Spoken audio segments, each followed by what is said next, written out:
There was a taxi driver named Michael who worked the night shift in the city. One cold evening, he picked up a well-dressed passenger near the business district downtown. "Good evening, sir. Where are we headed?" "Take me to the Grand Hotel, please, and hurry. I have a meeting."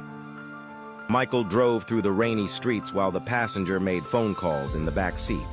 "Yes, the contract is worth $2 million. We closed the deal tonight." After 20 minutes, they arrived at the hotel entrance, lights reflecting off the wet pavement. "Here we are, sir. That'll be $35. The man paid quickly and rushed out, slamming the taxi door behind him.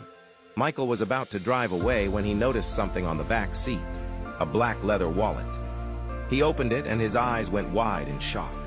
Inside were stacks of $100 bills neatly arranged and several credit cards. "My God," he whispered. "There must be $5,000 here." The ID read, Richard Morrison, the same man who had just left. Michael sat there staring at the money, his mind racing with temptation and fear. "This could pay my rent for 3 months, he thought. "My daughter needs medicine. The car needs repairs. But this isn't mine. I have to return it." He looked at the hotel entrance, rain dripping from his taxi's mirror. "I should go in right now and give it back," he murmured nervously, but doubt crept in. "What if he doesn't believe me? What if he accuses me of stealing?" Michael grabbed his phone and called his dispatcher. "Gloria, I found a passenger's wallet with a lot of money inside." "How much money?" Gloria asked.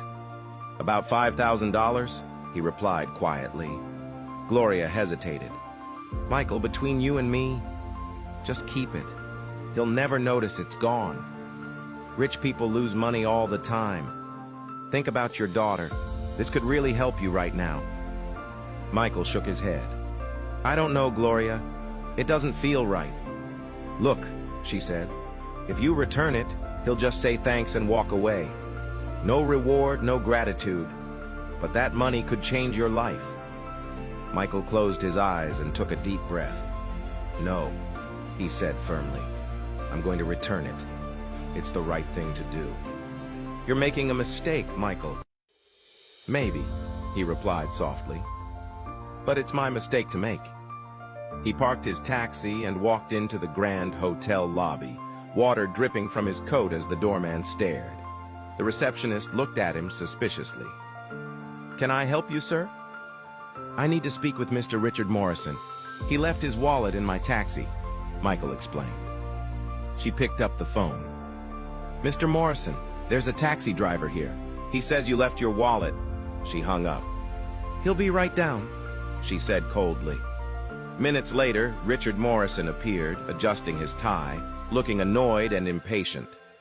"You have my wallet?" "Yes, sir," Michael said. "You left it in my taxi. Everything is inside." Richard grabbed it and immediately began counting the cash carefully, bill by bill. "Nothing is missing," he said. "No, sir," Michael replied. "I didn't touch anything." Richard stared at him coldly. "How do I know you didn't take some already?" Michael felt his chest tighten. "Sir, I promise I didn't. I came straight here to return it." Richard counted again, checked the credit cards, and finally sighed. "I suppose everything is here." He put the wallet in his pocket. "Thank you." Then he turned to walk away. Michael stood there in disbelief. "That's it? Not even a small reward?" Richard stopped and turned around slowly. "You want a reward for returning something that wasn't yours in the first place? You should be grateful I'm not calling the police to check your story." Michael swallowed hard, anger rising in his throat. "Sir, I have a sick daughter and bills to pay. I could have kept that money and you'd never have found me.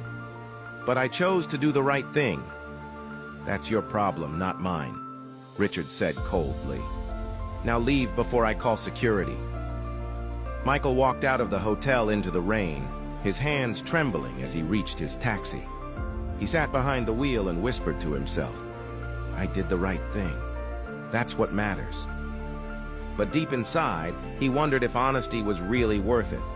What Michael didn't know was that someone had been watching everything, and his life was about to change in a way he never expected. If you want to see what happens next, follow the page and wait for part 2.